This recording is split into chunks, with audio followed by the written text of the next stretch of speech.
কাঠবাদাম, কাজু বাদাম আর পেস্তা খাওয়ার উপকারিতা ও অপকারিতা। কতটা খাবেন, কিভাবে খাবেন? আপনি কি প্রতিদিন বাদাম খান? জানেন কি কাঠবাদাম, কাজু বাদাম আর পেস্তা আমাদের শরীরের জন্য কতটা উপকারী? আবার অতিরিক্ত খেলে হতে পারে মারাত্মক ক্ষতি।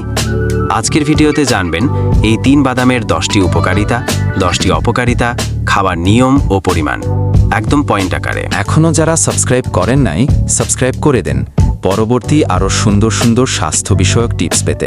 কাঠবাদাম, কাজু বাদাম আর পেস্তা খাওয়ার উপকারিতা হল মস্তিষ্কের কার্যক্ষমতা বৃদ্ধি করে, হৃদরোগের ঝুঁকি কমায়, চোখের দৃষ্টি রক্ষা করে, 4 হাড় আর দাঁত মজবুত করে, 5 ত্বক আর চুল সুন্দর রাখে, 6 রক্তশূন্যতা প্রতিরোধ করে, 7 হজম শক্তি বাড়ায়, 8 কোলেস্টেরল নিয়ন্ত্রণে রাখে, 9 রোগ প্রতিরোধ ক্ষমতা বাড়ায়, আর 10 শরীরে দ্রুত শক্তি যোগায়। অতিরিক্ত বাদাম খেলে যেসব ক্ষতি হতে পারে: ওজন বাড়তে পারে, 2 ডায়াবেটিস থাকলে শর্করার পরিমাণ বেড়ে যেতে পারে, 3 বাদাম অ্যালার্জিতে মারাত্মক সমস্যা হতে পারে, 4 দাঁতের ক্ষয় হতে পারে প্রক্রিয়াজাত বাদামে, 5 কাজু বেশি খেলে গ্যাস বা পেট ফাঁপা, 6 লবণযুক্ত বাদামে উচ্চ রক্তচাপ বাড়ে, 7 কিডনির সমস্যা থাকলে ঝুঁকি, 8 হজমে সমস্যা হতে পারে, 9 শিশুদের গলায় আটকে যেতে পারে, 10